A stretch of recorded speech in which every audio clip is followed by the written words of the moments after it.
Tonight's episode is brought to you by the first annual Intergalactic Imagination Connoisseurs Film Festival. Have you made your film? Entries are open until December 1st. You've always wanted to make a movie. You know you have. Now is your chance, because you've got a place that'll show it, which is a lot more than some filmmakers ever get. All right, are you excited? Are you excited about this? I mean, you were a Friday the 13th virgin. I was. You got de-virginized. You popped my cherry. I popped your cherry, and it was good and bloody.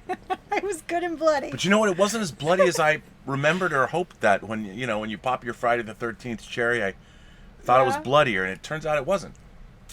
Well, I mean, when you're a child, it seems super bloody. You know, this was my birthday movie when I turned 13. I was 12. Wow. This opened, I think, May 9th, 1980. I saw it the next day, so I guess it would be May 10th, maybe. Saturday, my dad took me and some friends. Yeah. I want to say Gardner Morelli was with me, the same person I saw The Car with in 1977. So that was kind of exciting. Well, greetings, imagination connoisseurs. Once again, it is I, your Duke of Dope Discourse, your master of fun and wonder, your viceroy of verisimilitude, and your sommelier of cinema. But enough about me. You all know who you want to hear from. The woman whose show this is named after. Who are you? I am Elizabeth Gwendolyn Bell, the ace, the arbiter of cinematic excellence, and the enchantress of entertainment. Well, this is a very special show. You know, our Halloween, we're basically halfway through. Yes, our Halloween, a little bit more than halfway. Jeez, you know, went going so through. fast. We've got some good stuff happening. I found what looked to be a bloody wine. You know, I don't know why I picked this Argentinian Malbec Alamos. Another Trader Joe's fest. You know, we should get Trader Joe's to finance this. You're right. They should sponsor us. They should sponsor our show. But so you know who we should get a sponsor for? You know what you are now known as? You are the Jason Voorhees, or in this case, Mrs. Voorhees, of wine glasses. Oh my God! You are a wine glass. Wait a second. There's a wine. You are a serial killer of wine glasses. Hold, please. I am not the one. I broke one of these glasses. Really? You bought 8. Yes. Now there's one left. You probably broke 3 or 4, and I don't think Zoe so. broke the other 3 or 4. She's not even supposed to be drinking wine. It doesn't matter. It could be near the sink, and she would just look at it, and it would break. That's true. I only broke 1. I broke 1 glass, and it happened to be this evening, right before the show. Right before the show, after we had a conversation, not 5 minutes before. I was saying, look, there's only 2 glasses left out of 8. 2 glasses left out of 8. And what did I do? I put a dish in the dishwasher and knocked over the last one of our 2. I'm glad it wasn't like a kid. What are you talking about? These are the last 2 kids we have. Then I would have come back 5 minutes later and look, there's only 1 left. I broke it. Uh-oh. That wouldn't have been good. Luckily, it was a wine glass. What did you say? Time to go to the world market. Time to go to World Market. Get more glasses. Well, this film, I have to say, I have very fond memories of this movie. I'm going to taste the wine. Oh, yeah, we got to taste the wine. Right. We're not there yet. Okay. This bloody wine. This bloody wine. It looks pretty bloody. I like it. Red Groovy, as Alex said in The Clockwork Orange.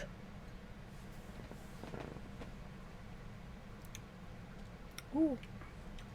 Ooh, I like that. It tastes very Argentinian. It's bloody good. It's bloody good. Got a smoky flavor to it. Yeah, we like Malbec, don't we? No, we do like Malbec. But really, Elizabeth, is there a wine you don't like? I mean, the real question, is there one you don't like? Well, I prefer reds. I know. And I'm a Chardonnay fiend. But you know what? You've turned me on to Sauvignon Blanc. When I was in New Zealand, I was never a Sauvignon Blanc guy. But I've become a Sauvignon Blanc guy. Yeah. I mean, they're wonderful summer. Yeah, they really deliciousness. Are. Riesling, I don't know about Rieslings yet. There are some non-sweet Rieslings. Yeah, I don't like. Believe it or not, I don't like sweet wine. I don't either, but there are some non-sweet ones that are really good. You know what I do like? Sweet Caro syrup blood, splattering everywhere. I really like that. This film. I forgot to call up. I wanted to get all the credits correct. Well, the writer of this movie, and I want to say his name's Victor Miller, but let me call up and get this right. The writer of this movie was told by Sean Cunningham who was involved with Last House on the Left, Sean Cunningham directed this movie. He flat out told the writer, "I want to rip off Halloween." Yeah. And that's all he said. Yeah. And I want to rip it off. And so the writer had not seen Halloween. He hadn't? No, remember in what we watched, he had not seen Halloween. But then he watched it, right? And then he watched it, and he's like, "Oh, this is easy. It's a bunch of you put a bunch of teenagers together, and you put a premise, and well, they want to have sex. They're away from adults, and you put them away from adults, and then you put some kind of premise that happened in the past, and then you start killing them off one by one, and there you go. That's how you make a horror film. You start killing them off. Victor Miller, I was correct. Victor Miller was the writer, and it was so funny because when you see him talk about this, you know, he's just very matter of fact. And the original title was something some lurid like The Deaths at Camp Blood or something Camp Blood. You know, and it was just such a simple premise, and I've seen this movie. I wouldn't say I've seen this movie nearly as much as Star Wars, but it was a movie that I got as soon as it came out on home video. I saw it the second day it was open, and I showed it to everybody because I was 13 years old, and Tom Savini, I'd seen Dawn of the Dead. You wanted to scare all the girls. I did. Well, that's what I did. I used to bring people over. And you sat next to them, and then when they would scream, you would like. No, I wouldn't do that. I would jump out at people though when I knew that. But yeah, no, You'd scare the girls that you invited over? Yeah, I'd scare people, not just girls and guys too, because I knew it was fun. But we had my parents would get calls. Your son showed my daughter an R-rated movie. Meh, meh, meh. And my mom would come and say, you know, so and so's mother called up and said you showed her daughter Friday the 13th. I'm like, I know, isn't that awesome? You know, but so I've probably seen this movie. I don't know. You know, literally, people say I've probably seen this movie in excess of 50 times. But I haven't seen this movie. I hadn't seen this movie in 20 years. Even though I own it on Blu-ray, I don't think I've ever watched my Blu-ray. And that Blu-ray has been... So basically, we popped your cherry, too. Well, no. I will say that we did acquire this. This came out from Scream Factory last week. It is all of the Friday the 13th movies. There are 12, and then there are the special features. And yes, I know there was some disc errors. I've already signed up to get my discs replaced. Yes, don't worry. But this package is great to have. I don't even think the movies are necessarily high art. It's probably the most lowbrow franchise. But as Black Phillip Alvarez will tell us later, in the very eloquent letter he wrote about this franchise, there's a lot of the filthy and a lot of tatas and a lot of good killing in this franchise. Not as much good killing. What more could a 13-year-old want? Well, more tatas and more killing. When you're 13, there's never enough killing and there's never enough tatas. So, well, you remembered it as super bloody. Well, that's the thing. I did remember, and Dieter did satisfy your. No, but Dieter Bastian said, you know, Friday the 13th isn't really bloody. It's not the gore fest and you know what? It wasn't. It wasn't. It seemed surprisingly tame. I mean, you get more bloodletting on a weekend's binge of Walking Dead. I mean, it's like this. In a way, this movie's almost kind of quaint. Like a lot of these movies, quaint. It's very quaint. I mean, I have to say, I really like, you know, watching it last night. It's very simple. It's nicely photographed. The location work is great. It's almost entirely on location. And Kevin Bacon. I have a Kevin Bacon story. Great death. Well, do you want to tell the Kevin Bacon story now, or do you want to tell the Kevin Bacon story later? I can tell it You now. certainly liked him in his Speedo. He was wearing a Speedo. How Euro of him. He was so Euro. So why don't you tell your Kevin Bacon story? I met him in the Cleveland airport. Now, when you meet him, did you walk up to him and go, "Oh my God, I gotta cut loose, foot loose"? What do you say to Kevin Bacon? No, we shyly went over to him and asked for a picture with him, and he said yes. He wasn't too happy about it, though. He was carrying a guitar, and he was wearing a baseball cap. Oh, maybe his band was playing in Cleveland. Probably. This was a long time ago. Right. He wasn't happy about it? He wasn't gracious? Who were you with? I was going on my honeymoon. You and your husband went up to Kevin Bacon? You were going on your honeymoon and you met Kevin Bacon? Yeah. You could have run away with Kevin Bacon right then and I there know, and I saved should yourself have. the trouble. Save myself all those years. But yeah, that's my Kevin Bacon story. Actually, I think I know where the photo is. I'll put it on Facebook. Yeah, put it on Facebook. Here's my ex-husband and Kevin Bacon. No. I cut him out of the picture. Oh, it's just me and Kevin Bacon. Wow, that's some Fatal Attraction stuff. You cut him out of the picture. I did. Because Because I wanted to save the picture. It was a picture with Kevin Bacon. All right, okay. So, Elizabeth, what is this movie about? This movie... You know, first of all, like I said to you before cutting you off, this movie starts in 1958. Yes. And I realized that this movie is 40 effing years old. It's old. It's 40 years old. By the way, this movie came out 2 weeks before The Empire Strikes Back did. Not quite 2 weeks, because The Empire Strikes Back, I think, opened on a Wednesday. Yeah. So this movie came out within 2 weeks of The Empire Strikes Back. What a May that was for me. Wow. For a young 13-year-old, I had my bar mitzvah, I saw Friday the 13th, and I saw The Empire Strikes Back. Wow. My very first screening at the Seattle Film Festival. That was a big year That for was you. a heck of a May for me. Go May. So what is this movie about? It starts in 1958, and they're literally singing Michael rowed the boat ashore, hallelujah. It's a summer camp, which I Camp have Crystal to say, Lake. this camp looks just like the camp I went to. I mean, almost exactly the same camp. And if I'd seen this film back when I was going to camp, I think that I would have never gone to that camp again. Just when you thought it was safe to go back to summer camp. I loved summer camp. I did too. I went every year, and then I was a counselor. Yeah. But I wasn't killed by anyone. Yeah, well, clearly not. So great location, and Steve Christie. Well, actually, no. I guess that comes later. So what happens at summer camp in 1958? Yes. So in 1958, summer camp, a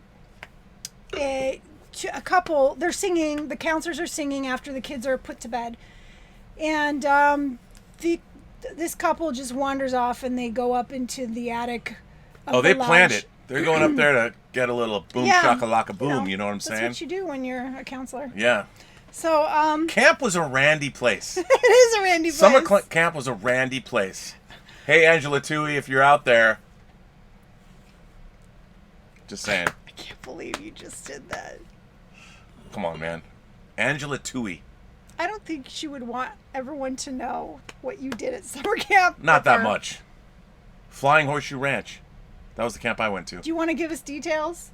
No, but you know what? I was rocking some white Britannias and an awesome terry cloth V-neck shirt at the dance. Is that why she fell for you? Ha! With that kind of fashion sense, how could she not? Ooh, I want to get you some terry cloth t-shirts. No. My left bank, and left. you need to grow a mustache. No. Anyway, we're off track. Back on track. So what happens to these two teenagers that have gone somewhere to have a little nippy? So they go into the attic of the lodge or wherever, a cabin. And now, we have to mention that the trope of the killer's point of view is used a lot in this movie. Mm-hmm. Right out of Halloween, I will say Dean Cundy's was a little bit more, his use of Steadicam or whatever, a little bit better than the point of view shots of this movie, but same device. And Harry Manfredini's music. Mm-hmm. Yes. And the music only plays when the killer's around. A la Jaws, yeah. A la Jaws. It was very Jaws-like. It was very Jaws-like. But the music is iconic. Yeah. Okay, so they're up there getting it on, and somebody comes up there. And at first they're like, oh, they recognize the person. They do recognize the person. But then they get killed. They get killed. Yeah. The guy gets it right in the gut, and you don't see what happens to the girl. Freeze frames on her face screaming. And I have to tell you, one of my favorite quick openings, I don't know why they did this, but you see the title, like a three-dimensional block title of Friday the 13th. Yeah. It kind of comes out from infinity into the front, and then breaks glass shatters. And I have to say, the opening theme music over that opening credits is awesome. It's got power. I mean, it's kind of Bernard Herrmann-esque. It's kind of cool. It's kind of cool. I mean, the one thing that I think is really missing from modern horror, that these movies, whether it's Phantasm, whether it's Nightmare on Elm Street, whether it's, the Carpenter scores of Halloween in the Fog, the opening, I mean, Manfredini's music here, the music was great. I mean, these they had themes to them, melodic themes that you could whistle or go I mean, you could leave the theater and the music was such a big component of these movies. Yeah. And this has a powerful, punchy theme. Really good. It does. Sorry, I had to give Henry Manfredini his due. Let's drink to the Friday the 13th music. What a cool name, Manfredini. Yeah. It's did I say Henry? I think it's Harry. It's Harry Manfredini, right? It's not Henry. Let me check on this. Why am I not knowing this? I should know this. Anyway, yeah, this is French. Go ahead. So what happens? Oh, yeah. So fast forward to the present, which was 1980. 1980, and we meet cute little Annie with her big. She's the kind of hitchhiker you want to meet. Annie is so adorable. I mean, I knew what was going to happen to her. I was really sad about that. Yeah, so she's trying to find the camp because she's going to be the camp cook. And she's going to be the camp cook in town, which is 20 miles away from camp. And asks for directions, and a townsperson gives her a ride and warns her. Also, the crazy guy, before she gets in the truck, Ralph, warns her. You're doomed. Yeah. So they both tell her, not to go, that she should quit. He explains, don't you know what happened at that camp? Yeah, he says in 1957, a boy drowned. And then in 58, 2 kids were killed. And then after that, there were a bunch of fires. And the water was bad one year. Oh, yes. So now Steve Christie, whose legacy, his family owned Camp Crystal Lake, he's now renovated 20 years later, he wants to start camp again. Probably thinking, 20 years is enough. It's not jinxed anymore. And he's renovating the camp, and he hired all these young counselors to come 2 weeks before camp opens to fix it up. To get ready for campers. And we see them all arriving. They all arrive, and Kevin Bacon with his girlfriend. And what I like, this is before teenagers in movies were too good looking. Yeah. Everybody looks real. I mean, there is peak verisimilitude with the camp counselors. Absolutely. They look like normal kids. And they're like college age kids. Yeah. They're like what camp counselors would look like. Yeah, they're probably 19. Yeah. Yeah, 18, 19. But then, poor Annie never quite makes it to Camp Crystal Lake. Yeah, Annie, the guy drops her off at the opening of the camp, but it's still really far up. No, at the crossroads, that's 10 miles from Crystal Lake. Oh, yes, 10 miles, sorry. So she starts walking, and a Jeep comes by, and she hitches a ride. And they never show you who the driver is. And then the driver is driving fast and drives right past the driveway up into the camp.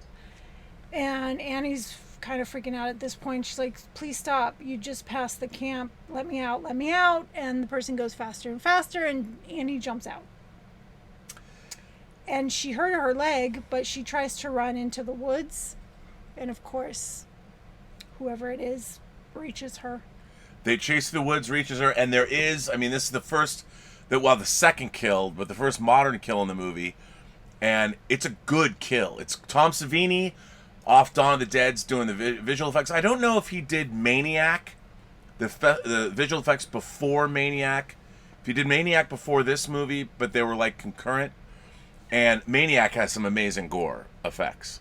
But the throat slit, Annie's throat slit's great because you see the knife comes across her throat and there's a pause and then the wound opens and it's really good. It's sad though because Annie was so cute and we never even got to see her that much. Yeah, but that's what I love about this movie. I was sad that she was the first to go.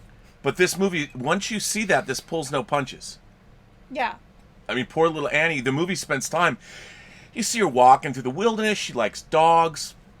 She talks to the local people. She's spunky and cute. You hope, Yeah. at least I hope you get to see her naked later. A little ta-ta action from Annie. Nope. Those hopes were dashed. I remember being a 13-year-old going, all right, camp counselor shenanigans in the theater. And then nope. Nope, not Annie. Bye-bye. Bye, Annie. No shenanigans with her. But it's pretty horrifying. You know, and she's dead. Annie's dead, and the sun will not come out. Mm-mm. Tomorrow. Not for her. Good one. She's dead. Annie's dead.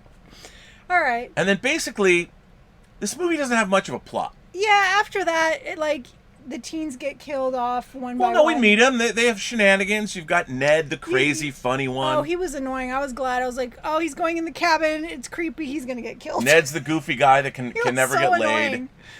And then, I mean, you got the great Adrienne King, one of the great final girls in all of cinema history. Right.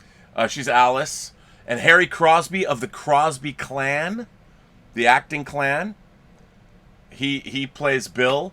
Then Janine Taylor is Marcy, who's Kevin Bacon's girlfriend. She's kind of cute, too. She's cute. You know, she's kind of a sit and spin girl. Janine, Laurie Bartram plays Brenda. What?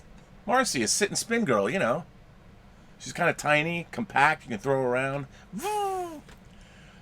Weren't you a kid? Come on. Anyway. Mark Nelson plays Ned. Robbie Morgan was Annie.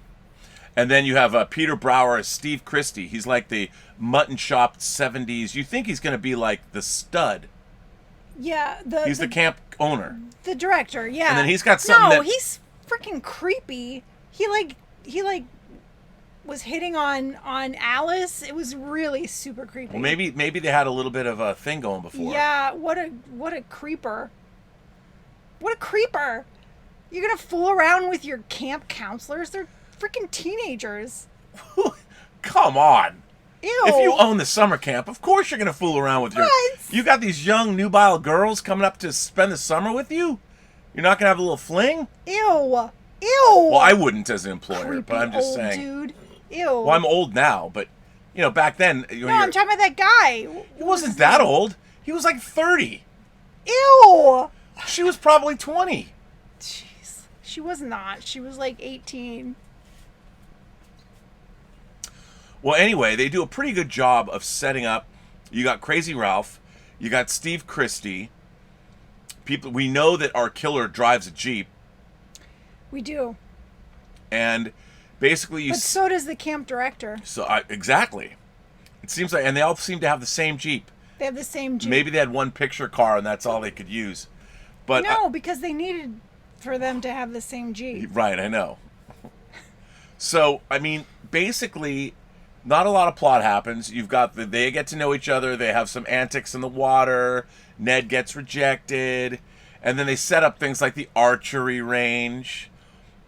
And, you know, Tom Savini was shooting arrows. He was really good. So he does that great shot where Brenda almost gets shot by the arrow, which is really cool. So they set up all of this stuff. Yeah, they're having fun. They're setting up, but they're having fun. They're swimming in the lake and they're, you know, fooling around, but also setting things up. So they're playing some strip Monopoly. I mean, totally like camp. It really is like summer camp, but a big storm is coming in. Yes, also very much like camp. Well, and Steve Christie has to go somewhere to get some in, like he's getting a trailer of something we don't really know, so he leaves. He leaves. And then Crazy Ralph shows up. He tries to warn them. He does try and warn them. He was hiding in the pantry. If you want people to believe you, don't hide in the pantry and then jump out at them. It's true. And so then what happens? Okay, so now the sun is set, it's raining really hard, and Kevin Bacon is making out with his girlfriend. With Marcy. But before that happens, Ned, the annoying one, goes into a cabin because he sees somebody walking past the window. And he goes in there, and you're like, I know what's going to happen to him. They don't show it, but then Kevin Bacon and his girlfriend it's starting to rain really hard, so they decide to go to the cabin, and they start making out, and they're getting it on, and they somehow miss the point. They miss that their dead friend Ned's corpse is on the top bunk above them. But that's okay. When you're Randy, you miss these details. Well, it was dark. They only had a candle and a flashlight. That's true. Plus, there was a bag, like, next to Ned. That's true. So... obscuring his dead body. Yes. Until blood starts dripping. Well, after they get it on, Marcy has to go pee, as one does. Yeah. Leaving Kevin Bacon alone. He lights up a spliff. Yes. You know, a little bit of the wacky weed. He's getting a little stoned. I remember back in 1980, getting stoned was like kids were like, uh-oh. Sex was cool, but getting stoned, uh-oh. Really? Yeah, because I was like, I was 12 when I saw the movie. My birthday was in a few days. Like, literally, like, 5 days later, I was going to turn 13. But still, you know, getting stoned. I hadn't gotten stoned when I was 12 at this point. Well, I would hope not. Yeah, I hadn't, you know, I wasn't, no. No. No, hadn't got stoned. I was in the 7th grade. What can I say? What can you say? And what happens to Kevin Bacon? Which is what happens to Kevin Bacon. I think is my favorite kill in the movie. Except it comes after his girlfriend in the bathroom. Well, it's kind of concurrent, but yes. No, she's in the bathroom and she gets axed. She does. She gets an axe to the head. To the head. And you know, I thought what I keep forgetting about this movie is I thought it was much gorier than it was. We did watch the uncut version, and you get the axe in the head, but you don't see the axe going into the head. You see the aftermath. So you don't. There is no axe going into the head, which is what you would see nowadays. Right. They would either do it with CG or something, but it seemed so. You know what it was? I think Halloween is a bloodless film. There's very little blood in Halloween, and when people die, like when the character of Bob, I haven't seen it, dies. So I don't know. I can't believe you haven't seen Halloween, but nope. Very bloodless. This film sort of increased. The blood definitely increased as our slasher movies increased, until of course Friday the 13th Part 2, when the blood was sort of cut back. I mean, this movie was heavily criticized for the violence, so Part 2 is edited, and the kills are not as graphic moving on in the franchise. Oh wow! But the axe to the head it's still vicious. It just wasn't as vicious. Like, I'm watching it now, I'm like, oh, that's quaint. Marcy's axe to the head is quaint. As far as an axe to the head goes, it's pretty tame now. You know, it looks good. It's a great effect. She comes back, and it is vicious. Yeah. But you know, so mostly the kills in this, you see the aftermaths. You don't see. There's a couple where you see. Well, that's why I love Annie getting her throat cut. And then Kevin Bacon. And Kevin Bacon, my favorite kill in the movie. What happens to poor old Kevin? Yeah, so he's laying in bed waiting for his girlfriend, and then blood starts dripping down. From Ned's body. From Ned's body. And then as he's looking at his hand, a knife comes through the mattress. Yeah. Through his throat. A hand comes up from around under the bed, and then an arrow comes right through his neck, and it's great. Yes. And it's spurting out blood. Fantastic kill. Yeah. A good kill. Kevin Bacon. He went from Animal House to Friday the 13th, you know, and that was it for Kevin. That was it? Well, no. In terms of this movie, he's dead now. Oh, right. No more Kevin Bacon. No more Kevin Bacon. Except I saw him in Cleveland. Except you saw him, yes. So, I mean, and then I forgot too, because as I said, I haven't seen this movie in a relatively short period of time. Our characters are pretty much dispatched with. I mean, as you watch people running around, they're taken down one by one. And then we are left with Harry Crosby's Bill and Adrienne King's Alice. Yes. Wind up as the last two people that are alive. Like, and also, I think my favorite is Brenda, because she's spunky. She's the one who suggests playing strip poker, and she seems like the older, wiser one. Yeah, she's the fun one. Yeah, she's the fun one. Like, hey, let's go, kids. Yeah. Even though then she becomes the loner bookworm. Like, she's not going to go Right. hook up anyone with anybody. She's going to go and read. Well, she wasn't interested in anyone. At Yeah, that I point. know. I mean, she's the fun party girl, but really she's the sad, lonely girl at night. Yeah. She might seem like she's the party girl, but really she's the girl that winds up alone. Yeah. You know, Yep. she's like the Laurie Strode character in Halloween. If Laurie Strode, if Jamie Lee Curtis I don't know. I haven't survived Camp Crystal Lake, she'd be Brenda. She might be fun, but then she's really quiet and reserved. Anyway. You know what I was thinking? This would be a great double bill with The Parent Trap. Friday the 3rd. You know what? I would watch that. The original with Haley Mills or the remake? Haley Mills. Well, Okay. either one. I like both. See, the Haley Mills, again, that was... You gotta love Haley Mills when you're watching I it as a love kid. Haley Mills, but I also loved the other one, the new one. The Yeah. newer one. Yeah, but she's been tainted. Lindsay Lohan is not... Yeah, okay. And I've met Lindsay Lohan. You have? Yeah. When did you meet Lindsay Lohan? You know when it was like the height of her shenanigans? Yep. Okay, so I was in a salon in West Hollywood, and all of a sudden there was this big commotion, and the owner like closed the shades, and so two people came in through the back door, and then there were a bunch of paparazzi out front. And then I didn't get it at first, and I was looking around, and I kept just seeing her assistant. And I was like, who's that? I don't know who that is. Like, what's the big fuss? And then my friend who was with me, she's like, do you see who that is? Do you see who that is? And I was like, what do you mean? I don't know that girl. And she's like, Lindsay Lohan, she's right there. And I looked, and right next to her assistant was Lindsay Lohan. Did you say She hello? came into the... No. Why not? No. Didn't you say I love the Parent Trap? I should have. What happened?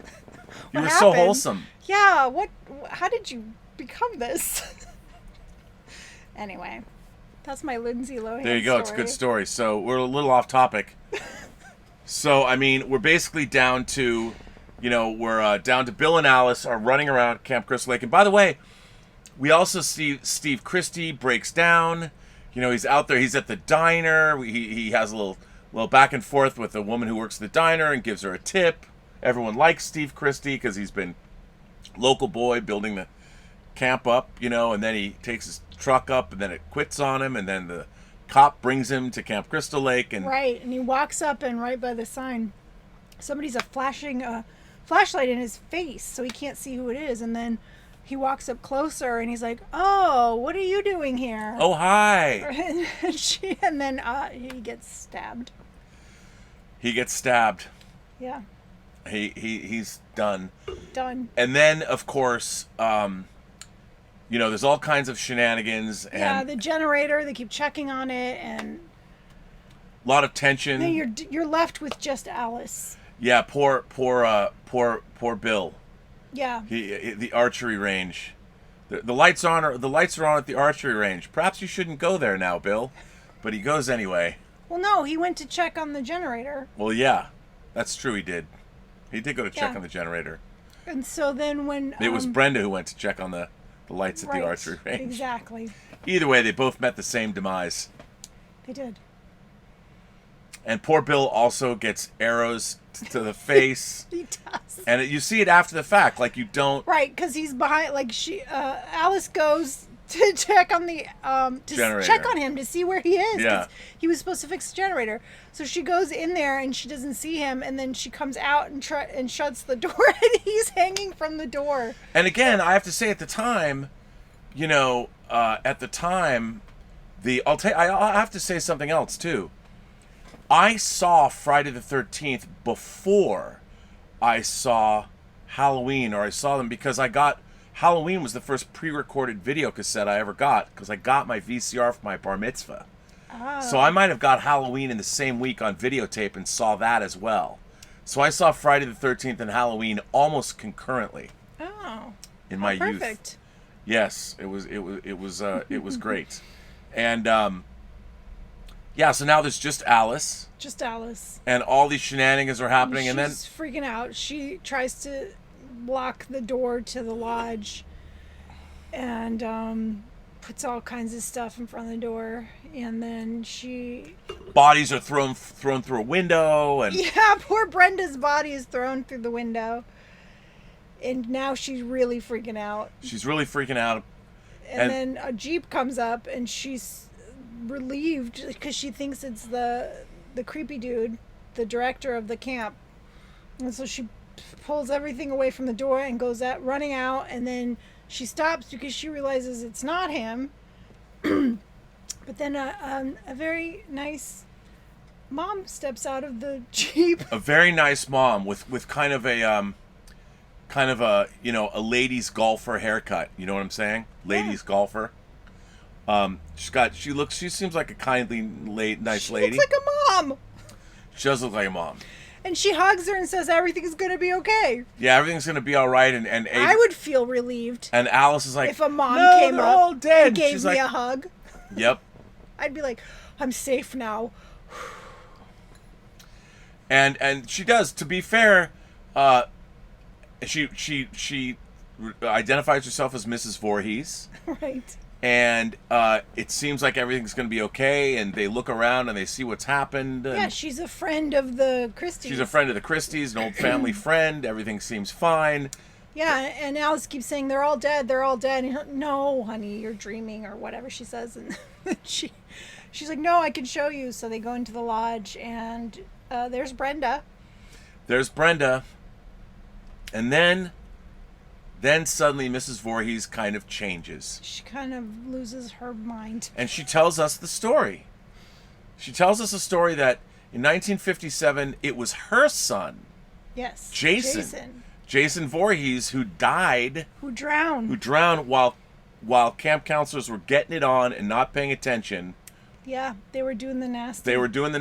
And poor little Jason drowned. Because of those horny teenagers. And because the horny teenagers, and it happened again, and it's been Mrs. Voorhees the whole time.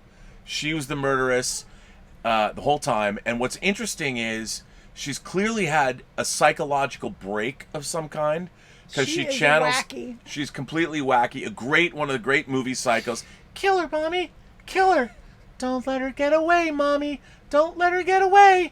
I won't, Jason. I won't. I mean, it's great. I mean, we're talking, this is some serious Anthony Perkins psycho action going on. She's completely around the bend. And then her and Alice have a struggle to the death. They do. A battle royale, so to speak. What was I kicking you? No, I felt something on my toe. Oh, that was... And it was your foot, but I thought it felt so soft, I thought it was a mouse or something. Uh-oh. I hope not. Not in here.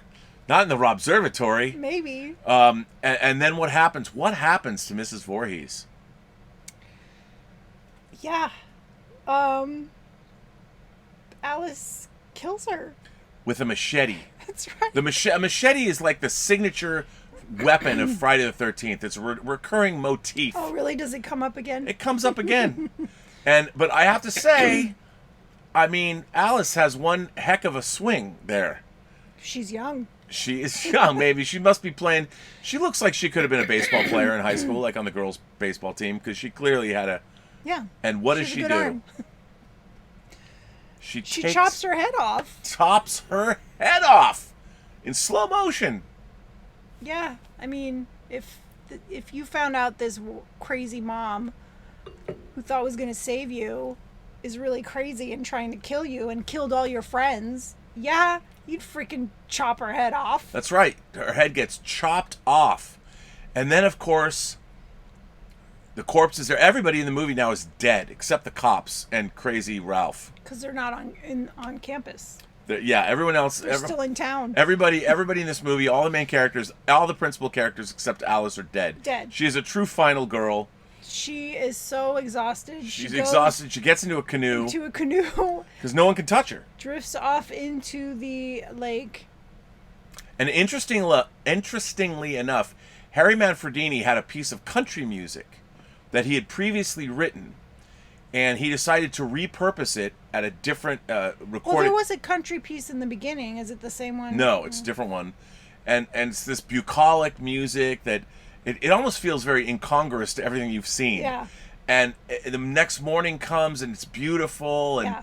there's Adrian King floating on the glassy lake, and you Yeah. see the cop cars come in, And it's the this police, beautiful they're music. waving at her and everything. And they're waving and they're telling her to come in, and she's relieved. She sits up and she's relieved the cops are there. And then a creepy dude comes out of the water. Mongoloid Jason Voorhees comes out from the bottom of Crystal Lake and pulls her under. Pulls her under. In what is, in fact, a dream sequence. Yes, because then she wakes up in the hospital. And that's the end. Well, that's the end, but then Adrian King says, what about Jason, the boy? There was no boy. And then the last shot of the movie is you see little bubbles, which actually really makes no sense if you think about it. But anyway. Well, I mean, you could be a ghost underwater. I guess you could be, but that's not what happens in the subsequent films. Well, I haven't seen any of the other films, so my question to you is, how does he end up with a hockey mask? What does a hockey mask have to do with camp, and what does it have to do with the lake and drowning? Okay, well, first of all, like in the movie Scream, when the Drew Barrymore at the beginning of the movie Scream asks I think Philip Alvarez touches on this. Maybe I shouldn't harsh his mellow joke. So but the trick question is that the killer in the first movie is not Jason Voorhees, and Jason becomes the killer, but he doesn't put on a hockey mask until 3.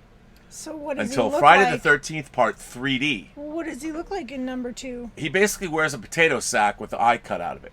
Well, that makes more sense. There's potato sacks at camp because Well, they it make does. tons of potatoes. But the idea that Jason Voorhees, as we learned from what Betsy Palmer said at one of the Friday the 13th reunions, she says that her son actually died. That Jason Voorhees actually died. He drowned, and that's what set her off. That's what caused her Right. psychological break. So even though Adrian King has a dream, that Alice has a dream about Jason Voorhees, there is no Jason Voorhees in the first Friday the 13th movie. Right. And then Jason Voorhees becomes like... The real question that I have from a verisimilitude standpoint is when Jason Voorhees is not in a Friday the 13th movie, what does he do for the rest of his life? Like, how does he eat? Like, does he just sit somewhere in the woods or a cabin waiting for people to show up? Well, if he's not real, if he's not alive. Well, but he is real, and he is alive later. He's like Michael Myers. Is he a supernatural entity? Like, what is he? Well, he's not. Apparently, he's not like. But so we can't us. talk about. We cannot address. So are all the other films? Do they happen at camp? One of them goes to New York. And would you believe that one is set in What? outer space? What? Jason X takes you to space. No, that is crazy. And the movie before that takes you to hell. Jason Oh goes my to hell. God. Sort of. I mean, we've got the box set. We could spend the next 2 weeks almost watching all of the Friday the 13th movies in order. Wow. And then, you know who Jason fights later? Well, I already know this. Freddy Krueger. Because you told me when we watched I did. Nightmare on Elm Street. I did. That is correct. I did tell you that. So, now the question Who is... wins? I'm not going to tell you. I wouldn't tell you. What? I wouldn't want a harsh... Come on, man. But, so let me ask you. So in this movie, in the reality of this movie, there is no Jason Voorhees. If you just... Well, he's in her if dreams. you just... He's in her dreams, but that doesn't make her real. It's only... She dreams about him because Mrs. Voorhees told her that her Okay. son died. So what's your point? And her son died 22 years previous. So it's not like he lived at the bottom of the lake. Well, He's yes. not guarding Excalibur, Maybe. waiting to come out. Instead of the king, he's waiting for Well, kids. once his mother died, then he's like, I got to get the job done. Right, but in this film, there's nothing supernatural going on. There's just a dream sequence. Right. Well, let me ask you, Elizabeth, what did you think of this movie? We've been watching this is the 88th film we've watched, actually 89th film we've watched for this show. Wow. You've seen a lot of great world cinema. Yes, I have. You've seen everything from Stanley Kubrick to Federico Fellini. I mean, you've seen it all. Now we've watched Sean S. Cunningham's Friday the 13th, Yes, we have. which is a movie that was designed to be a ripoff of John Carpenter's Halloween, but with more blood. Yes. So what is your assessment of this movie? Well, if I had seen this when I was young, I would have freaked out. But I didn't freak out. You jumped a couple times. Yeah, I jumped. You screamed? I screamed. Well, I didn't scream. Not you yelped. Yeah, I'm a screamer. There's a jump scare. Yeah, the jump scares always get me. Even when I know they're coming. And they were good. Yeah, they were good. I mean, what I it was liked, fun. I think this movie, like, I don't think it's scary anymore. Right. But watching it again, I mean, for what it is, I thought it was very effective. You know, it was a lot of low-budget horror. It looks really... I mean, this was not made... This movie was made for $600,000. That we found out was made for $600,000. And it's lush. I mean, it looks good. It's well photographed. Yeah. It's got... I like the acting. The acting was great. I thought all the and characters were really good. Yeah, absolutely. And I love the setting. I love the camp. Yeah, I loved it. I thought it was good. It was fun. It seems like it's an hour long. It seems really short to me. How long is it? I'm not sure. I'd have to look. I'm not sure. Yeah, the it actual feels running short. time. Yep. It goes pretty quickly. Mm-hmm. It's well paced. The scares are good. I like the characters. You know, there's later on. What's really interesting is by the time you get to Friday the 13th Part 3, there's the characters are caricatures. Yeah. I mean, when you get into the Part 3D, which, by the way, It Friday the sounds 13th silly. Part 3D is still one of the greatest movie-going experiences of my life. I don't think I've ever had so much fun in a theater. The greatest movie-going experiences of my life were that, just in terms of the audience. Probably Pacific Rim was one of them, but Friday the 13th Part 3 was amazing. It was amazing. Yeah. Yeah, there you go. So what are your impressions? Like, what do you think? How do you feel about you haven't seen Halloween. How do you feel about the slasher genre? I mean, this is a movie where there's not a whole lot of intellect happening. It's basically a movie. It's a machine that is geared toward thrilling an audience with murder. Right. I mean, that's what the slasher genre is. Well, I have to say those kind of horror films are not my favorite. Well, they don't have any subtext. But they are entertaining. Right. You know. And the women survive. I mean, ultimately, at the end, the men are disposable, and the women, the idea of the final girl. Well, right. There's always one woman that because the other women don't know what's going on, but the smart, you know, there's always the woman at the end, the final girl, as they call her, is resourceful. Is there always a final girl? Pretty much. Really? In most slasher movies, yeah. Interesting. Why is that? I think that's part of the genre trope.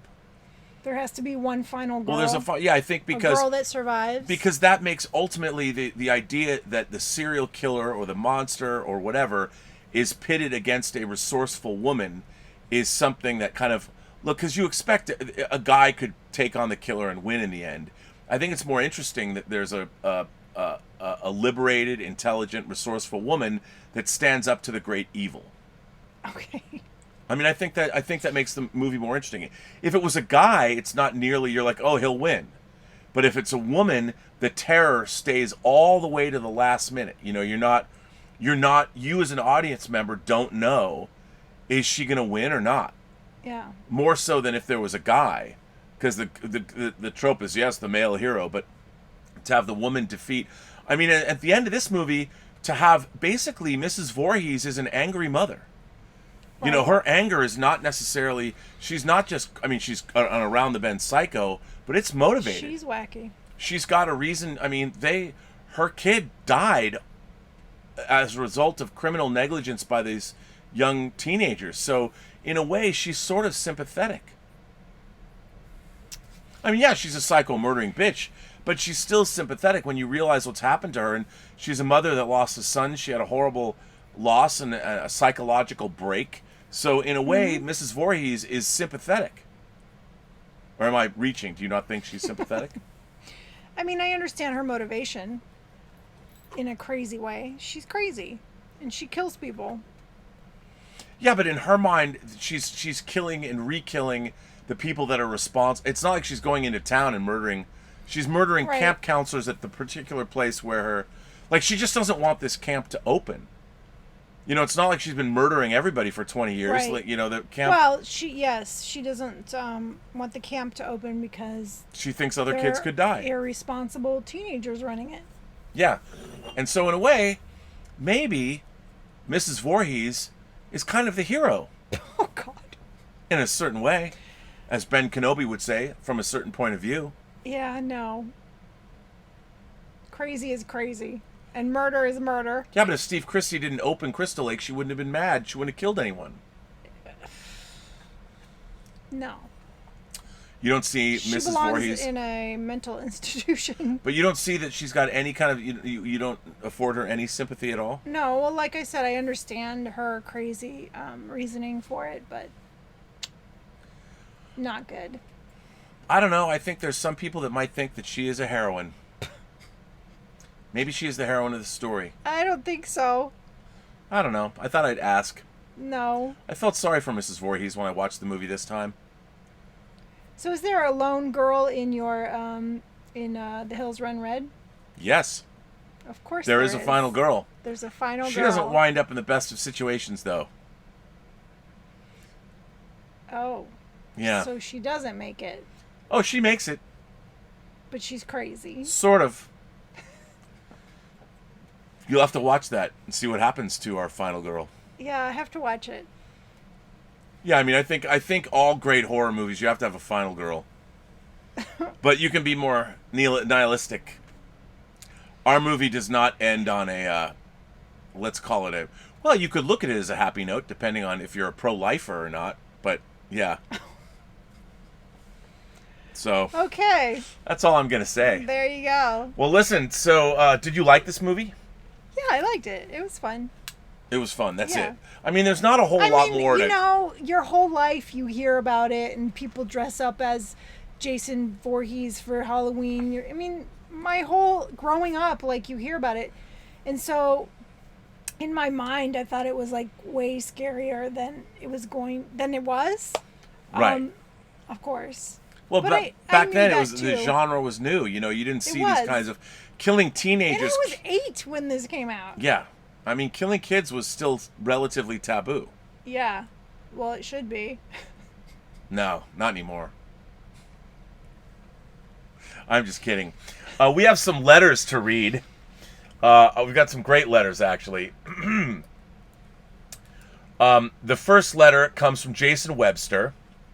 Hi, Robert. I hope you and the fine members of the one and only Post-Geek Singularity had enjoyed a carefree weekend and have hit the ground running with vigor and enthusiasm at the start of a new week. I was so happy that you and Elizabeth chose An American Werewolf in London to discuss and review for Whining About Movies 85. So happy I was grinning like the Cheshire Cat the whole time I was watching it. For An American Werewolf in London is one of my all-time favorite horror movies. The film had all the ingredients for success. Add a little comedy, a dessert spoonful of horror, seasoning with Griffin Dunn, a pinch of beautiful Jenny Agutter, and the piece de resistance, a healthy dose of Rick Baker. What you're left with is a sumptuous and satisfying treat that is An American Werewolf in London. The film is a classic for so many reasons. It featured some memorable and instantly quotable lines such as, "A naked American man stole my balloon." The film showed that you could successfully fuse together the comedy and horror genres with the right script and cast. The cast complemented each other, with Griffin Dunn stealing every scene he appears in as Jack Goodman, Jenny Agutter, enough said, Rick Baker's extraordinary work for the practical effects for the Kessler werewolf. The transformation sequence is still the greatest werewolf transformation ever captured on film. I love and enjoy watching this film every Halloween. It's my staple for that night as much as National Lampoon's Christmas Vacation is for Christmas night. The 1980s was the era that witnessed the release of some of the best, most entertaining, and extremely popular horror films and horror comedies ever made. The Fog, The Howling, The Evil Dead, The Thing, Poltergeist, A Nightmare on Elm Street, Fright Night, Return of the Living Dead, Reanimator, The Fly, The Lost Boys, Evil Dead 2, Dead by Dawn, Prince of Darkness, Near Dark, Pet Sematary, and the films mentioned here have developed loyal fan bases that have lasted to this very day, nearly 40 years later in some cases, such as this movie, testament of their quality and how they resonated with audiences. Many have become iconic and forever woven into the fabric of contemporary popular culture. Today, you cannot think of a horror genre and not think of this film or The Thing and characters such as Freddy Krueger from A Nightmare on Elm Street. I want to thank both yourself and Elizabeth, as watching this episode of Whining About Movies has taken me on an excursion down memory lane, as this brought back so many fond memories of watching An American Werewolf in London with my family. It was well worth the trip. Sincerely, Jason Webster. Awesome. That's a great letter, Jason. Thank you for that. Thanks for writing in. He didn't mention Friday the 13th in his list. He did not mention Friday the 13th in his list, but you know who did? Black Phillip Alvarez. Black Phillip Alvarez. We're going to be watching your movie. Let's drink to Black Phillip Alvarez. Here you go, Black Phillip Alvarez. Hello again, Rob, Liz, and my fellow Post-Geek Singularity community. Back with another letter, this time on Friday the 13th. Fair warning, this letter will contain spoilers and be somewhat controversial, given my love for horror. Would it be a complete shock if I confessed that I was not a huge fan of Jason as a kid? I felt he was dopey and not scary at all. A guy in a hockey mask just killing people? Come on, man. He doesn't even talk trash like my favorite horror BFF, Freddy. How did this silent freak get 10 movies, a crossover, and a remake? Remember, my neighbor who took me to see Dream Warriors? Well, guess who his favorite icon was? It was Jason, and he was surprised that I didn't care for the movies. Well, obviously, lightning didn't strike twice like Freddy. I started watching the Friday the 13th films right smack in the middle. I believe it was the final chapter I saw first. That's actually really good. That's 4, and it's really good. So naturally, I just had no, I mean, good is relative to this franchise, but I think it was good as far as Friday the 13th movies go. I mean, he's not saying that. That's me equivocating, or that's me editorializing here. So naturally, I just had no desire to go back to the originals. Forgive me for being a bit negative at first, but now I'm going to give y'all, and that's what it says, give y'all a bit of irony. Who in their right mind would get me to change my attitude about the Jason franchise? That would be Wes Craven himself, creator of my horror BFF, Freddy Krueger. Isn't it ironic, don't you think? Now, I'm about to give away a spoiler, but it happens at the beginning of the movie. As you may know, the movie Scream has an opening scene where Casey, played by Drew Barrymore, has to answer a series of questions in order for her and her boyfriend to survive. Again, spoilers. One of the questions was, who was the killer in the original Friday the 13th? Casey answers Jason, and the killer says, wrong answer. It was Jason's mother, and Jason wasn't until the next sequel. Needless to say, her character gets killed. Okay, now bear in mind, I had not seen the original Friday the 13th yet, and I was mind-boggled. Holy shit, Jason wasn't the original killer? I have to see this movie ASAP. So thanks to the movie Scream, I finally decided to watch it, and holy effing S. This movie's freaking awesome. The movie has great suspense, a great creepy score, some great death scenes. Freaking Kevin Bacon is even in the movie and has the best death scene. Finally, I get to the end of the movie, and indeed, Jason's mom is the killer, and her demise is insane. This is the type of horror I love. So I ended up having to eat crow, and I watched every single Jason movie. Some are good, some are just silly. They should have just kept it at Camp Crystal Lake, but I guess that would make it too repetitive. I did enjoy the first 3, and I like their twists. Jason doesn't even get his trademark hockey mask until the end of Part 3. Since I didn't really enjoy all the Jason films, I won't go through all 12 movies, or we'd be here all night long. I will say, what I do like about this series, though, obviously I like all the filthy and lots of tatas. Who doesn't? Lots and lots of creative kills. The sleeping bag one is always a classic. I believe I read somewhere that the kill count is more than all the Elm Street and Halloween movies combined. One thing I did get a kick out of was seeing Crispin Glover, good old George McFly, from one of my all-time favorites, Back to the Future, appearing in the final chapter. He has one of the most awkward dance scenes ever put on film. I will say, though, however, that the last 2 Jason movies, Jason Goes to Hell and Jason X, were pretty good entries toward the end of the franchise. At least it started and ended strong. I liked, again, spoilers for Jason Goes to Hell, that the soul of Jason went from body to body, and the autopsy scene is very creepy. Some very creative death scenes, and also I didn't recall any filthy. There's the old movie cliche that if you run out of ideas, just go into space. Well, that's exactly what Jason X did, and what can I say? I loved every crazy moment of this film. Great kills, some filthy and tatas, and oh my god, was Uber Jason a badass finally. If you started Jason like this, I wouldn't have been so harsh on him. What a fun movie and a sharp way to end the long-running franchise. I've already talked about my love for Freddy versus Jason, but I will still bring up the fact I thought Jason was also a badass and more menacing than ever. He did get the best kills as well. This movie never gets old to me. Yes, I have a poster of it on my bedroom wall. Team BFF Freddy always, though. Now let's get to the remake. What was the point of this movie? It's supposed to be a remake of the original, then why was Jason the killer? Did they not watch Scream? They should be dead, right? Movie was dumb and pointless, and yeah, sure, lots of filth and tatas, but who cares? I certainly didn't. This movie's blasphemy. Even its producer, Michael Bay, said it had too much sex, so that's saying something. Now, much like the Elm Street franchise, Friday the 13th also has a great documentary called Crystal Lake Memories. It has interviews with some of the original cast and crew and great behind-the-scenes footage. Any fan of this franchise should give it a watch. It's great, and I love behind-the-scenes documentaries. In conclusion, I hope this letter wasn't too much of a shock. I'm just being honest about my thoughts on the Friday the 13th franchise. Jason is most certainly right up there as one of the top horror icons. The horror buff in me certainly has respect for him, and I was happy to have a somewhat change of heart as an adult. I love that you had a change of heart as an adult about Jason Voorhees. There's something very lovable about that. Thank you again, Rob and Elizabeth, for reading my letter. Plenty more to come during this month. Take care and be safe. Happy Halloween. P.S. I did order that Scream Factory Friday the 13th set because 2020, so why not? Black Philip Alvarez. What a great letter. Thank you for writing that. Great letter. Great letter. So how many Friday the 13th are there? There's 12. So they stopped at 12? This is why life... That makes no sense. This is why life baffles me. They didn't make a 13th? No. Not yet. They have not made... I mean, this is what's wrong with our world. I mean, you'd think it's like, oh, let's make the 13th Friday the 13th movie. But no. Everything's about marketing. I mean, nobody can, like, come on, man.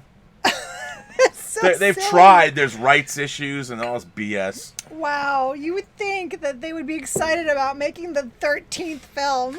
I mean, you know what? I would think Francis Ford Coppola might come back to the director's chair if he could direct the 13th Friday the 13th movie. But you never know. I mean, this new Texas Chainsaw movie, they fired the directors like 2 weeks into it.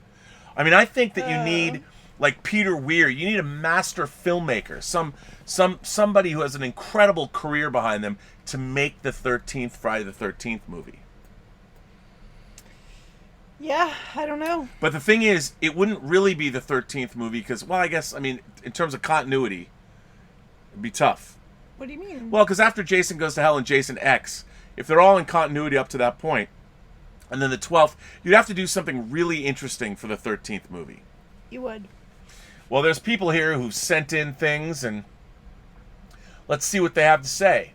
Willow Yang asks, confession, I have not seen Friday the 13th either. I'm generally not a fan of slasher movies.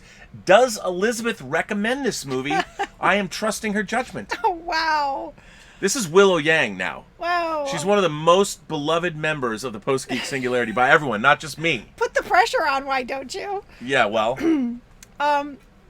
Wow, okay. Scooch over here a little bit more. Wow, Willow, thanks for putting me on the spot. I mean, come on, she wants to take a journey into the slasher genre. I mean, have you seen any slasher films?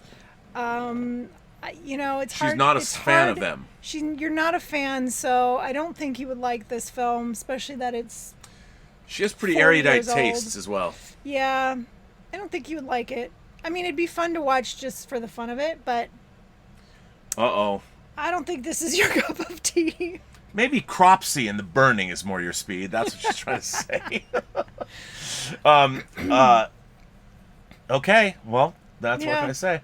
Timbula the Spider Monkey's here. Tim says, now we finally talk about why the music is...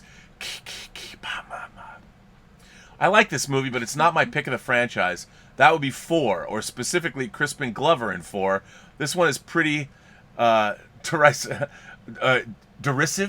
of the other slasher films that came first. It is. I mean, it's a straight up. They say it's a straight up. Yeah, it's a straight up copy of Halloween. That's how it was totally designed. I'm with you, Tim. I think this movie's. It's effective, but it's there's nothing real special about it. You know? Hey, Julius's good one's here. Julius, we haven't seen Julius in a while. How you doing? The official sommelier of our channel. Julius says, did you see the ScreenRant.com article some years ago that states that Jason Voorhees is a deadite?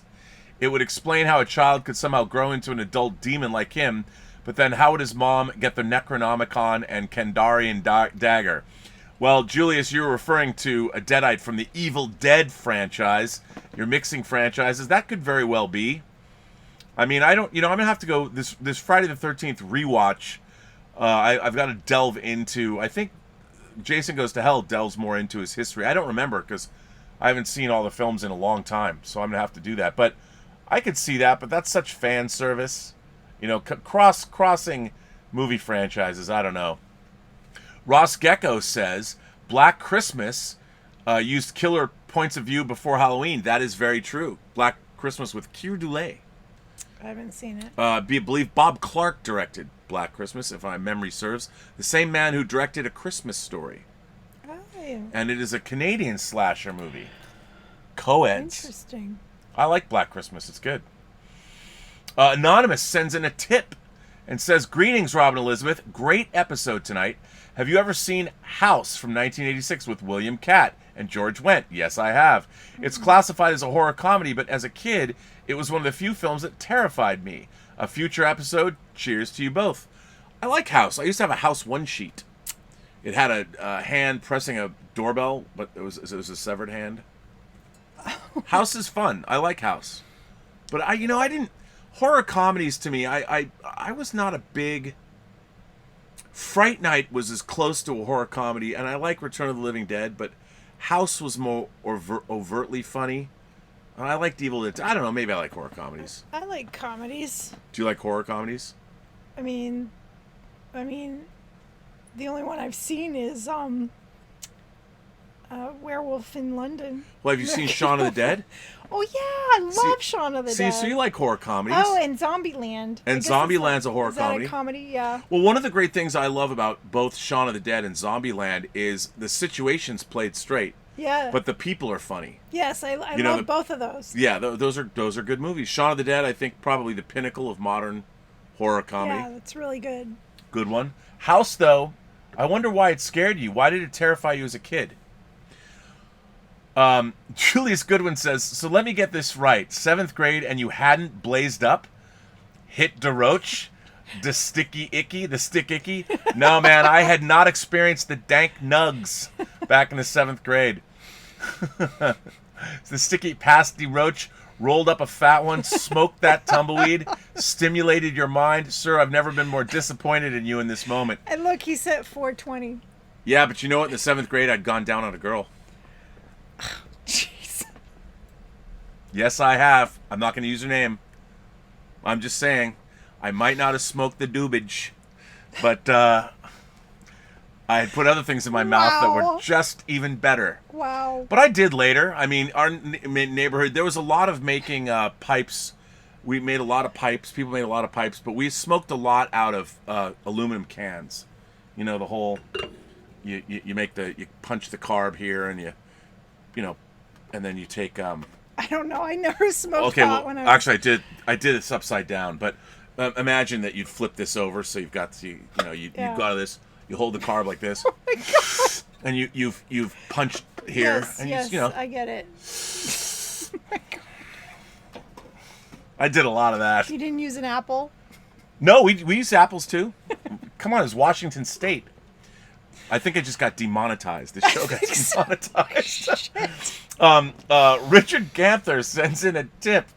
Oh, I guess you're no longer anonymous, Richard.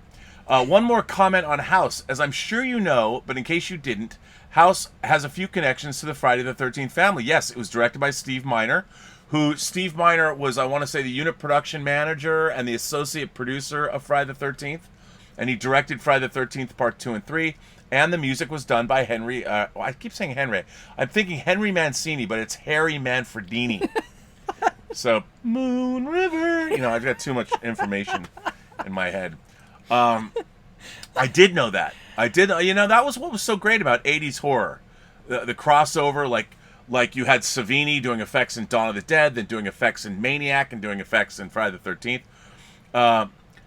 Sebastian Sanhuza, I hope I got that right. Hi, Liz and Rob. Beg to differ. RE the remake. It has an amazing opening up there with the Dawn of the Dead remake. It handles the final girl trope in an interesting way.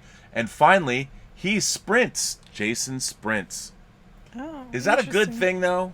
Have you seen the remake? Yeah. I you know, the remake, to me, talk about a movie with lots of dubage. When I mean, did they're growing pot. I When think it did was the remake? 2009, maybe?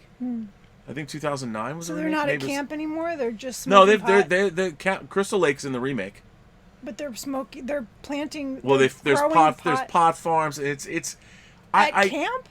Well, no, the camp is abandoned. Okay, So interesting. the remake, I mean, I didn't. You know, they had to upgrade it with all this stuff. I mean, the one thing about Friday the 13th is its simplicity, the original. Right. Like it's not trying to do anything else. You know, it really isn't. It's Right. not. So that's why I like the simplicity of the film. So Yeah, it's fun. It's it's the 80s. it is but you know, there was a lot of sophisticated horror in the 80s, but the slasher genre became popular because it was a genre that was about its target audience. Right. It was about teenagers getting killed. Exactly. So you know, it was actually, in a way, it was kind of pandering to its target audience. and for me, like, even though most of the people in slasher movies died, because I was a little younger, I wanted to grow up and be the people that were in the slasher movies. You wanted to die? Well, I didn't want to by a die, but I maniac? wanted to meet Jamie Lee Curtis. You know, she was in, 4 movies? I haven't Like seen Terror them. Train, Halloween, Prom Night, and there was one other one. I'm drawing a blank on what it was. But, yeah, and she was in Halloween 2 as well. So, you know, the people the thing is, the people in slasher movies, the characters, were all having a pretty good time before they met their untimely demise. They were having a good time. I mean, they were having a good time. So it's like, aside from the death and the murder, you know, I'd like to hang out with most of the characters in these movies. I wish that when I'm a senior in high school, I'm having this much fun. You were. I was having that kind of fun, and I didn't get murdered. No, you didn't. Nor did I know anyone who did. Thank God. Yeah, luckily there was not a lot of copycat killing going on. Hey, look who's here. Claudius is here. Hello. Hello, Claudius. He says, bonjour, mon ami. You should say that because you can speak French now. Just keep going. You did Bonjour, well. mon ami. I've been working nights and working on my master's at Georgetown. Wow. Wait, Georgetown University, like Georgetown that has the Exorcist steps? Georgetown University? Oh my God. You're getting your master's at if you're going to the Georgetown University, if you're not going, if this is what I expect from Claude. Look, you're already going to be on our Skyfall show next month. I think. I accidentally clicked. clicked Hi, on the Dave. phone. If Dave is listening to us, I guess Dave Parker is on the phone. The director of The Hills Run Red is actually on the phone while we're doing our show. Maybe he hung up. Claude, if you are actually going to Georgetown University, I expect a picture of you at the top of the Exorcist steps. The steps that Damien Karras falls down at the end of the movie. Anyway, I haven't caught a Robservations or an Elizaviews in a while. Yesterday, I stayed awake 33 hours to write a 20-page Whoa. final paper on databases. Yes, boring, but why did you wait to the last minute to write that paper, Claude? In our operations center, we rewatched Dr. Sleep, The New Pet Cemetery, The Turning, and The Haunting of Bly Manor. Everyone hated The Turning and Pet Cemetery. Yeah, was it The New Pet Cemetery you watched, or the old Pet Cemetery? Claudius goes on to say, personally, I love Dr. Sleep and The Shining, movies and books. I love the way that Mike Flanagan builds suspense and creepiness. What I like about Dr. Sleep and The Shining are the rules to the game. It helps build the suspense. I agree. We like Dr. Sleep. Yeah. You're like, what movie was that? You know you're thinking that. No, I loved that movie, and I love The Shining. Yes, Dr. Sleep was good. Now, Yeah, there's Dr. a Sleep movie. was really good. There's a movie I read a review for that it's called Alone, and it's about a woman who's driving cross country after her husband died, Yeah. and somebody starts following her. Oh. It looks great. I read reviews. It was directed by the guy who directed like the direct-to-video Universal Soldier 3 and 4. It looks pretty good. That sounds And it has scary. great reviews. It just opened like 2 weeks ago. Oh, wait. Claudia says, wait, did you just admit to going down in front of a girl on a live broadcast in front of your girlfriend? I did. He was 12. I mean, I was 13. Yeah. That was a long time ago. It was a long time ago. But, come on, do I have some skills or what? I mean, practice makes perfect. Oh my god. You never know what's going to happen on Elizaviews, whining about movies. But yes, I did. Indeed, I did do that. But I was trying to offset the fact that I wasn't doing drugs then. Don't do drugs. Right. So, you take one. So, but in this day and age, people don't care if you're smoking, but it's like, having sex is worse. Right. Well, It's that's an American.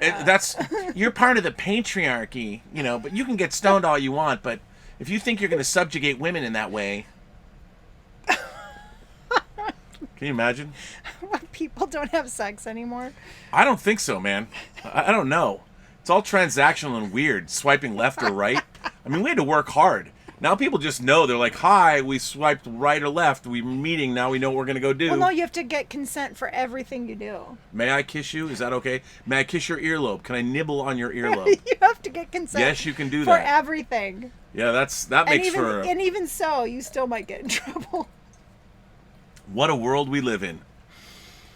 Yeah. I mean, I like the days when you could watch teenagers have sex and get murdered in the same 90-minute period of time. And nobody cared. It was like, this was fun. Nobody cared. You could watch teenagers get stoned, have sex, and get murdered in the same 90 minutes. Now, somebody would complain that your horror movies have made this not a safe space. Yeah. Your love of horror films... Well, you have to give them trigger warnings at the beginning. Oh, yes. This movie has binary sexual activity in it. It has cis people doing cis things. They're not politically correct. I mean, I can't even imagine. There's traumatic murders. There's traumatic murders. Yeah, there is. I mean, wouldn't that be terrible? I feel like I want to go teach a college course on horror cinema and not give anyone a trigger warning and just show them the worst shit I can find just to drive students out of the class. Hi, today's movie is Solo, and it's by Pier Paolo Pasolini. Just show it's them a classic. Show them Martyrs. Oh, yeah, we're going to watch Martyrs. I can only imagine. Anonymous is here. Anonymous says, I skipped your last tip. Did I?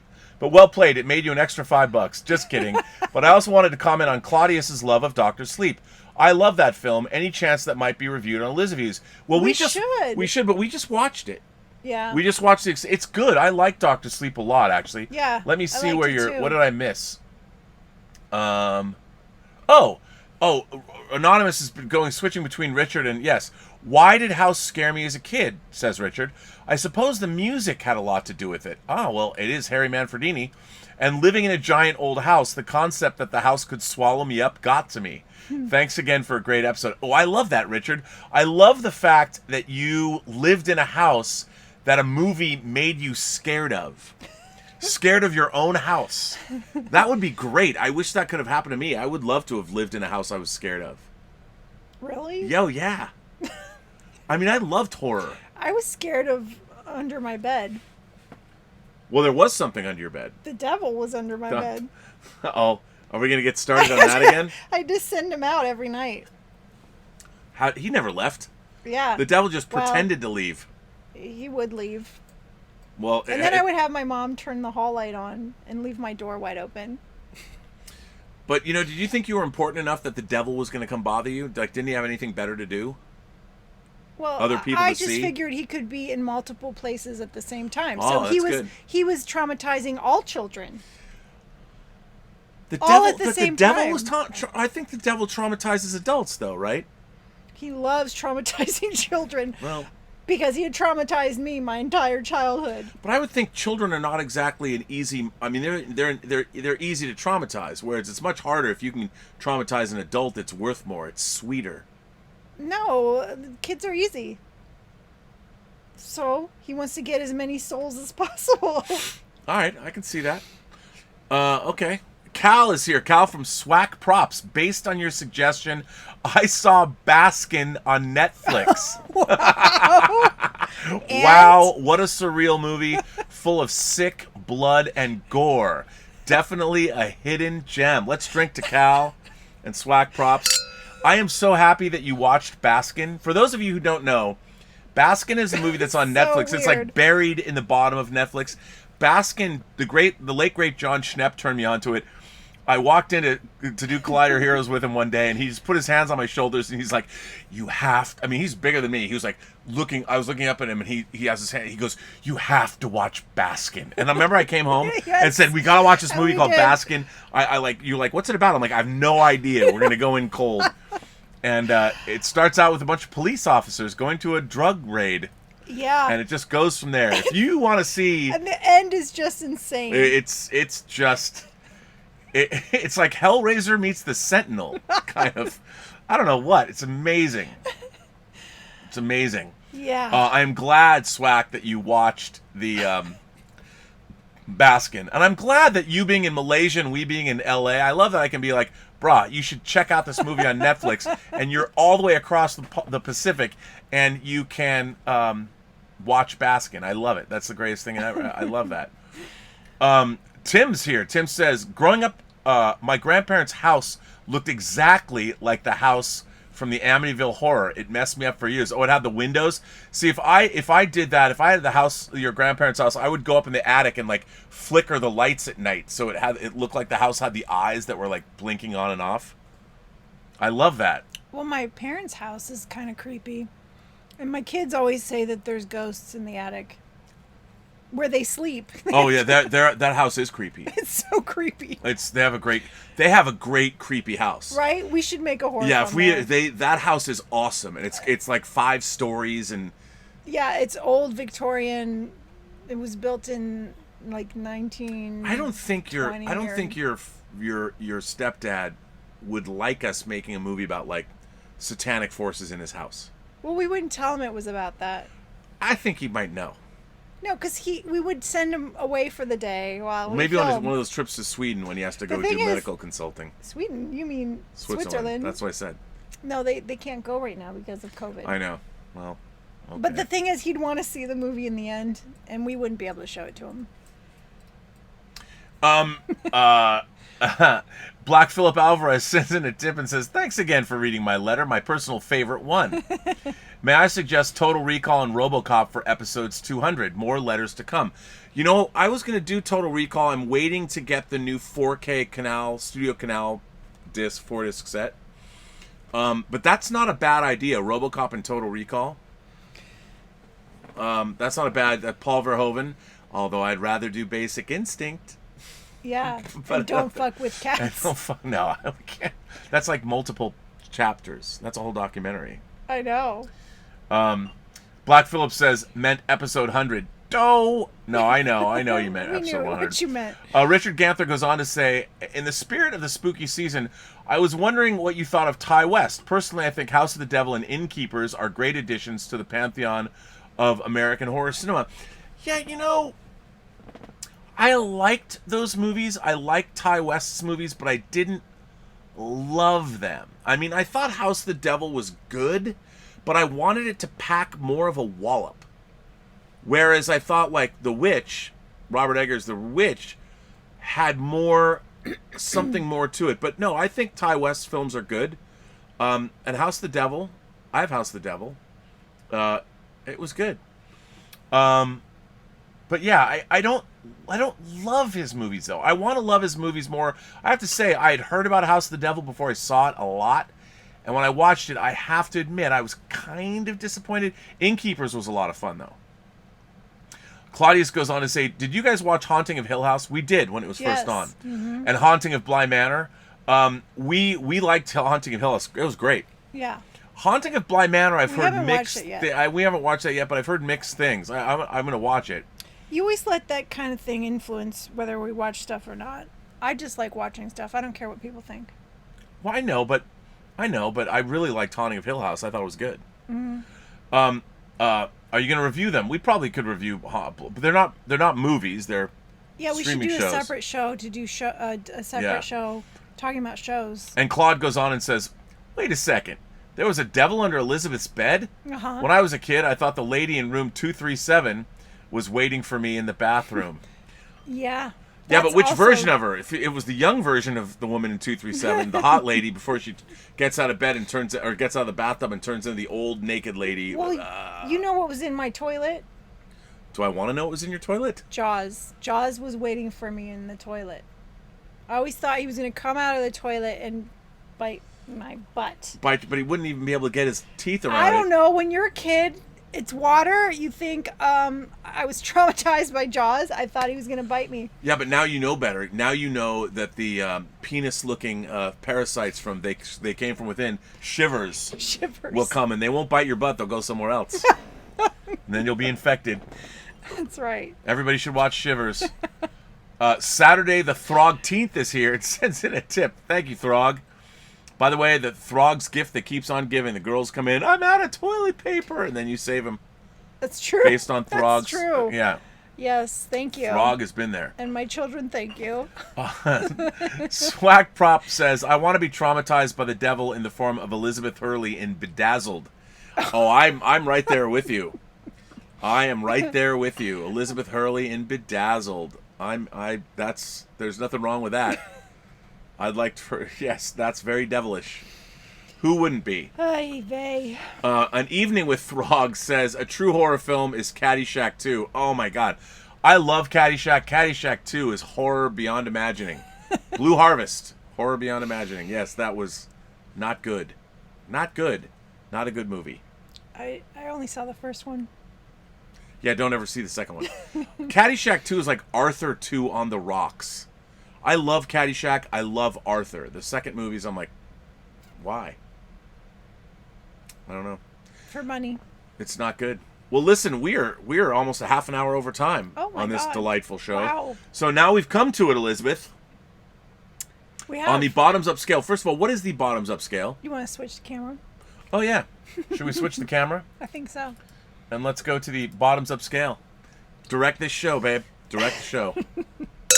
So, I always forget to do that. The bottoms up scale is from 1 to 4 glasses because there are 4 glasses in a bottle. And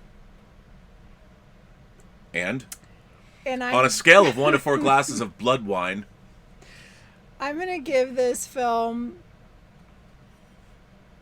2.5 glasses. that's fair.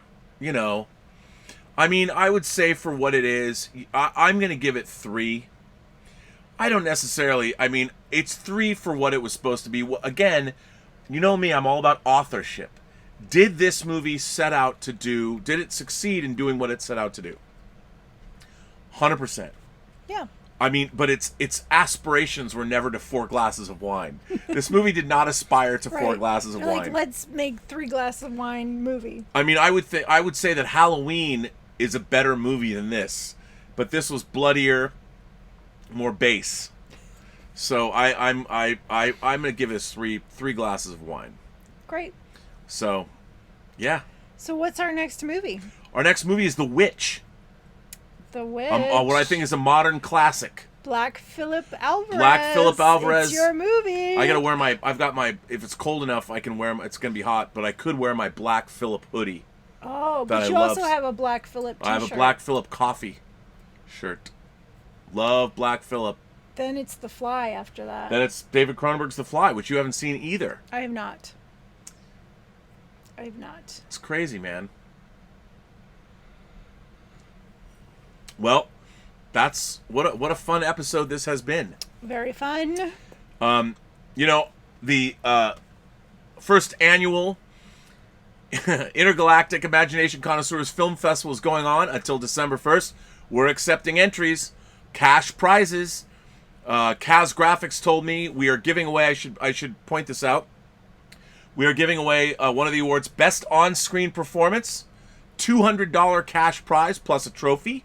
Nice. That's one of our prizes. We've got a lot of other things that we're going to announce over the next 6 weeks. I can announce a new judge is director-producer Darren Scott, who produced movies like Menace to Society, and he recently had his own horror film that he co-directed with Rusty Cundiff come out, Tales from the Hood 3. Just hit home video and streaming 2 weeks ago. He is our latest judge to be added to our film festival. Nice. That joins Ashley Edward Miller, who wrote Thor and X-Men First Class, and Agent Cody Banks, and was a producer on Black Sails and Fringe and a number of different TV shows, and is currently producing the as of yet unannounced and unnamed animated anime series that I've been working on for him for Netflix. Very cool. So that's we've got a pretty good star-studded We do. group. We do. Throgs on a Plane says Caddyshack 2 is the Arthur 2 of Arthur films. Yes, it is. So if you want to make a movie, you've got 6 weeks to do it, and why shouldn't you? Everybody should. You're carrying around in your pocket everything you need to make a movie. Yes. Well, not everything. You got the technology. Now you need the talent. You got the tools, but you need the talent. So everybody should make a movie. And we should announce that after we finish this series, after we finish horror movies, to begin November, because we're not getting No Time to Die, we are going to do a Bond-a-thon. We are. Where we're going to watch a James Bond movie from each actor who played James Bond. But no, we're not going to watch the Barry Nelson Casino Royale from American TV. And we're not going to watch Never Say Never Again. And we're not going to watch the Casino Royale from 67. And we are going to have Claude is going to join us. He joined us for Do the Right Thing. He was fantastic. He is a big fan of Skyfall, and we can announce that the Daniel Craig movie we will be watching will be Skyfall, and Claude will be coming back for his second appearance on Elizaviews. I can't wait for the James Bond series. James Bond-a-thon. All right. Well, that brings us to an end of episode 88 of Elizaviews, whining about movies about Friday the 13th from 1980. Yes. And The Witch is coming. The Witch is coming. Ding dong, The Witch is coming. I love The Witch. So, all right, I guess take us out. First of all, no, not yet. I would like to thank our moderating staff. I want to thank Mike Bodden. I want to thank Greg Smith. I want to thank the Richard. And the Richard always has Zoom parties and things like that. And you can always catch up with the movies that we're watching. MC Blackcap is here, our newest moderator. I don't know who else is here. Bunyan Snipe is here. Hello, Bunyan Snipe. How are you? I always want to go back and see everybody who's here. I think that's everyone. So I thank you guys for being here. Mr. Derringer is here. Thank you, Mr. Derringer, for being here. But thanks to our moderating staff. You're a great bunch. And tomorrow we'll be doing the Prisoner episode, Hammer and Anvil tomorrow. And let's see, what else? What else can I say? Oh, and this weekend, Saturday. Yes, this Saturday. Saturday at 4 o'clock in the afternoon, we are having the Elizaviews, Robservations, Halloween Zoom party. Yes. Everybody's Halloween. invited. Live Zoom party, where the only way you can get in, though, is you have to be wearing some kind of a costume. Yes. But it's a Zoom party, so it can, from here to here. So join us. We'll have details for that later this week. But our Zoom parties are always fun. So that was suggested by the first couple of the Burnettwork, Claude and Candida. And yes. we will be and doing they that. already have their costumes. And they already have they look great in their costumes. They do. They're one heck of a good-looking landing party, those two. They've got the wrong era of costume, which I'll let slide. They look good. They look good. It's fine. They look good. Even though they're JJ costumes. All right. Anyway, why don't you take us out? Everyone you meet has a story to tell that you have yet to hear, and all you have to do is listen. All you have to do is listen. And with that, we end this episode. Yes. So have a better knife. So have a better knife. Or say I said better knife. Have a better knife. See, I it was kind of in between BL Alley, because when you're in a slasher movie, you always need a better knife. Have a better knife. Thanks very much for being here, everyone. Thanks for all the support of the channel as well. Bye.